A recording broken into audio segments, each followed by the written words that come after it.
शरद पवारांनी काय कसं त्याचं वर्णन करावं खरं कळत नाही. एखादा माणूस खोटं बोलतो आणि निर्लज्जपणे नंतर सांगतो पण की मी खोटं बोलतो. त्याला त्याची काही लाजबीज वाटत नाही. तो म्हणतो त्या परिस्थितीमध्ये ते खोटं बोलणं मला भाग होतं. मी बोल का उपटणार आता. जेव्हा जे करायचं करून मी मोकळा झालो. त्याचे व्हायचे ते परिणाम ज्यांना भोगावे लागले त्यांनी भोगले, मी उपभोगले. सत्तेच्या माध्यमातून मला जे काय उपभोगायचं होतं, मिळवायचं होतं ते मी मिळवलं. त्यांनी काय गमवायचं ते गमवलं. मला वाटलं त्यावेळेला असं बोलावं आपण. याच्यात आपला स्वार्थ आहे, राजकीय स्वार्थ आहे, वैयक्तिक स्वार्थ आहे, आपल्या पक्षाचा आहे, परिवाराचा आहे. मग बोललो. आता काय नाही, तितक्याच निर्लज्जपणाने तेव्हा मी खोटं बोलत होतो. आता मला खोटं बोलायला काय अडचण नाही. कारण एव्ही तेव्ही नाहीतरी मी काही बोललो तरी तुमचं काय माझ्याबद्दल मत बदलणार नाही. तुम्ही हेच म्हणणार की शरद पवार म्हणजे विश्वासघातकी, शरद पवार म्हणजे पाठीत खंजीर खूप असणारे, शरद पवार म्हणजे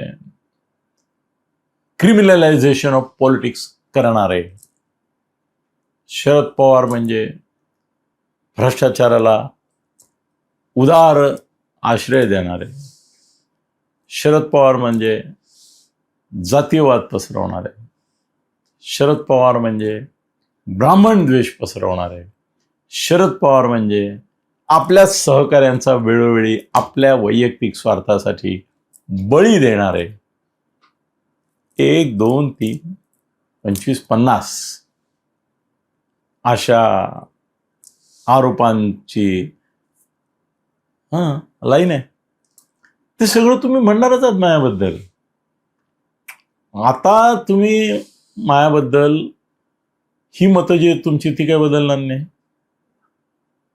मला त्यांनी काय फरक पडतो. मला जेव्हा जे जसं मिळवायचं आहे किंवा दुसऱ्याचं घालवायचं आहे ते मी घालून मोकळा झालो. माझा त्यावेळेचा स्वार्थ होता, मी तो पार पाडला. आणि एक काय म्हणतात त्याला ना, असा एक मनामध्ये ना तो जीवन वगैरे नावाचे खलनायक जे असायचे पूर्वीच्या चित्रपटात आमच्या तरुण आणि लहानपणाच्या काळामध्ये. आताचे व्हिलन वेगळे झाले. आता ते त्या प्रकारचे नाही झाले, पण ते स्वभावतः असायचे तसे व्हिलन. मी त्यांचा पिंड प्रवृत्तीच ही खलनायकाची दुसऱ्याचं वाईट व्हावं. माझं त्यामुळे भलं नाही झालं तरी चालेल, पण त्याचं वाईट व्हावं ही वृत्ती त्यांच्यामध्ये दिसायची. शरद पवारांचंही तसं आहे. जसं मी सांगतो की शरद पवार कुणाला निवडून नाही आणू शकत, पण पाडू शकतात. एखाद्याचं भलं नाही करू शकत, पण बुरं करू शकतात. ती ताकद आहे त्यांची. त्यांनी शरद पवारांनी ज्यांची जीवनं उद्ध्वस्त केली त्यात सगळ्या जातीचे आहेत. काही लोक मला सांगतात की हा आहे, तो आहे, तो आहे, हा ब्राह्मण होता म्हणून त्याला अगदी मरेपर्यंत त्याचा छळ केला, तू मरेल अशी व्यवस्था केली, सिच्युएशन अशी निर्माण केली. माझं म्हणणं असं आहे की असं काही नाही आहे की असं विशिष्ट जात बघून, ब्राह्मण बघून, अमुक असं काही नाही. एकूणच शरद पवारांचं राजकारण हे स्वतःच्या बाबतीमध्ये विधायक आणि इतरांच्या बाबतीत विध्वंस करायला, आणि ते विध्वंसक आहे असं त्यानं कोणी म्हणालं म्हणूनही त्यांना काही त्याची लाज नाही वाटली, कधी शरम नाही आली,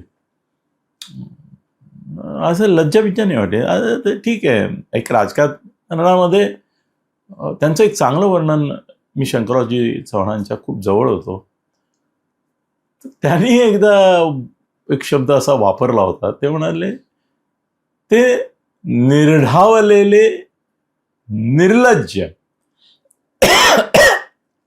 असे दुर्जन आहेत. काय कोण म्हणत होतं, मी कोट करतोय शंकररावजींना, आणि हे त्यांचं वाक्य मी आता सांगतोय असं नाही, हे वाक्य त्यावेळेला ते बोलले त्यावेळेला. आता बाळासाहेब विखे पाटील नाही आहेत, प्रतापराव पण आमचे भोसले ते होते, ते नाही आहेत, सुधाकरराव नाईक नाही आहेत, ती माणसं गेली हो सगळी. पण शंकररावांच्या या उद्गाराचे माहिती आहे, एका वर्तुळामध्ये माहिती आहे लोकांना, की ते असं म्हणालेले होते की निर्ढावलेला निर्लज्ज दुर्जन आहेत ते ठीक आहे, त्यांनी ते ॲक्सेप्ट केलंय की मला तुम्ही अशा रीतीने बघणार बघा. आता काय ना माहिती आहे की कुणाला काही तुम्ही कितीही काही म्हणालात तरी दिवस आता असे आहेत, किंवा आहेतच, गेले कित्येक वर्ष आहेत. आत्ता आहेत असं कशाला म्हणतो मी. आता शरद पवारांची 60 वर्ष झाली. गेली 60 वर्ष शरद पवार बाह्यतः त्यांनी वेगवेगळे रंग सरड्यासारखे बदलले, वेगवेगळे बहुरूपी आहेत, ते बहुरूपी आहेत. बहुगुणी तर आहेतच, बहु अवगुणी पण आहेत, पण बहुरूपी पण आहेत. त्यांनी वेगवेगळी सोंग मुखवटे घेतले, वापरले.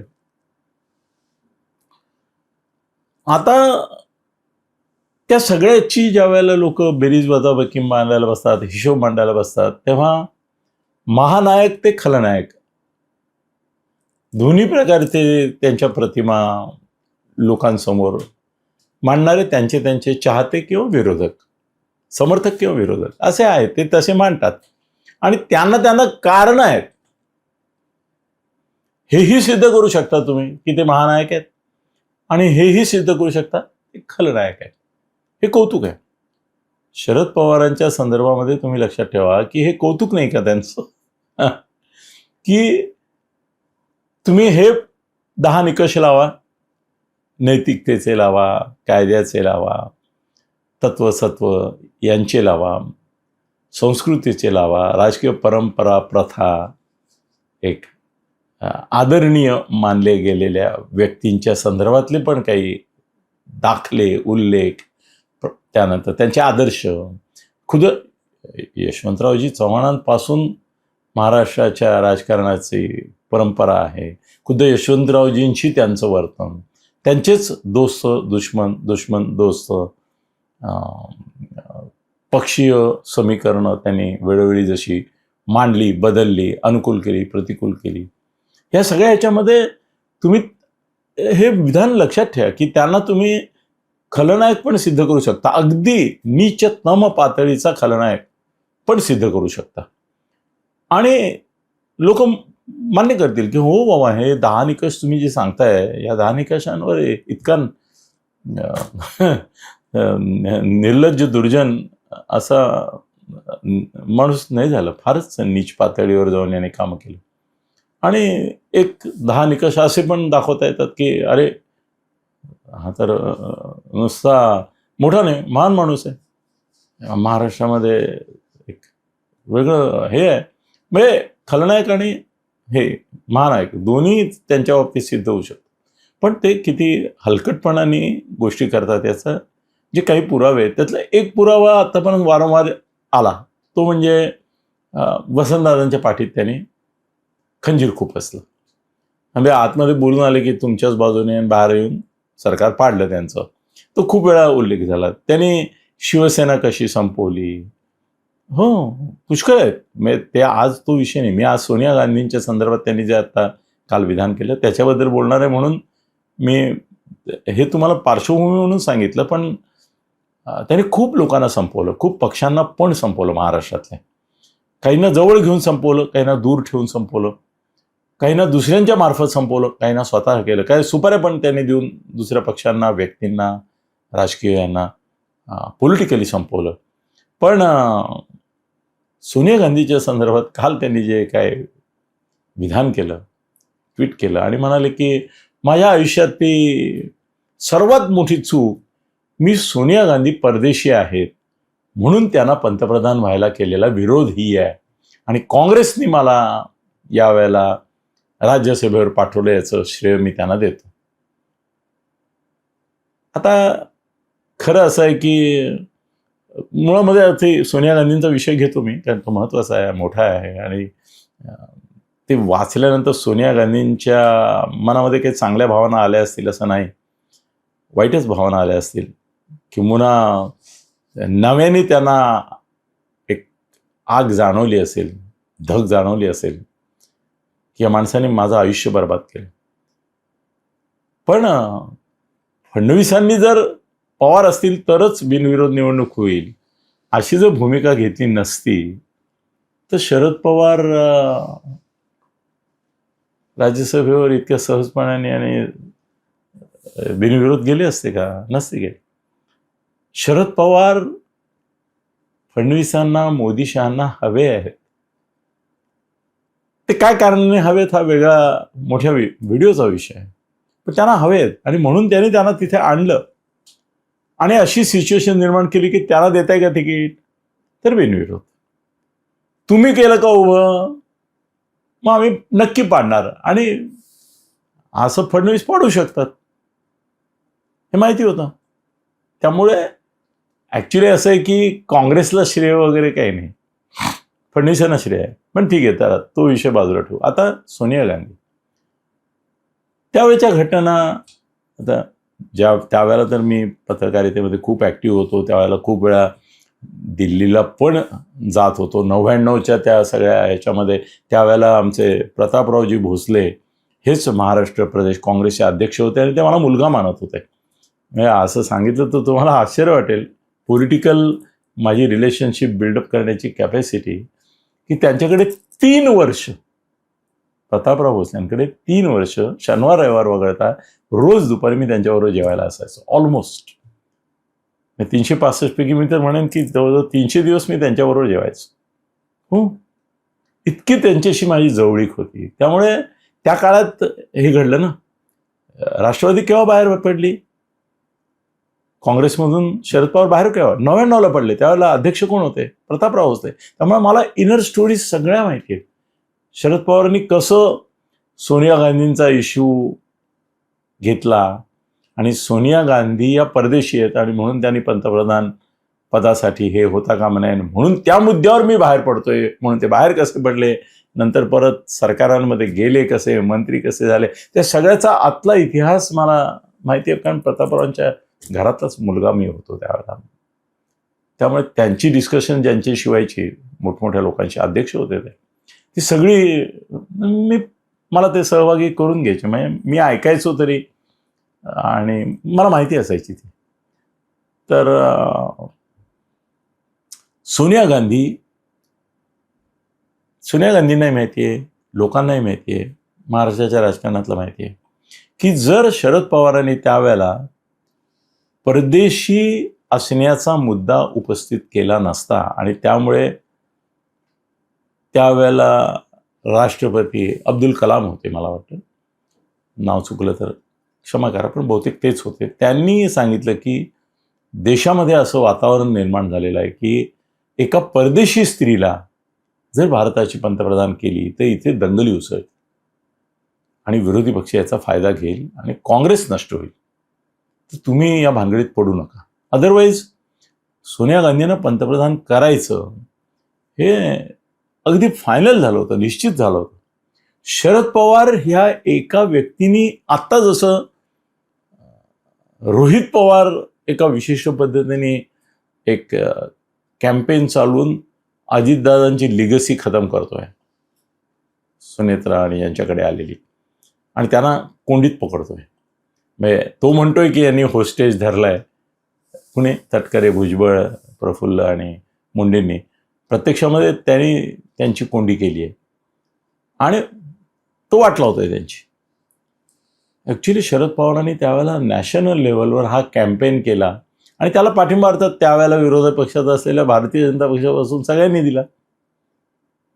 आणि केवळ शरद पवारांनी हा मुद्दा मांडला नसताना तर हा मुद्दा येतच नव्हता. आज आपण भारतीय मूळ वंशाचे लोक कुठे जगामध्ये काय काय पदावर गेले, तो ब्रिटनचा पंतप्रधान कसा मूळ भारतीय आहे, अमुक, हे सगळं अभिमानाने सांगतो. पण सोनिया गांधींच्या त्या काळामध्ये ज्यावेळेला त्या पंतप्रधान 99 साली होऊ शकत होत्या, त्यावेळेला मात्र 98-99 तर त्यावेळेला मात्र अशा तऱ्हेची युक्तिवाद नव्हते.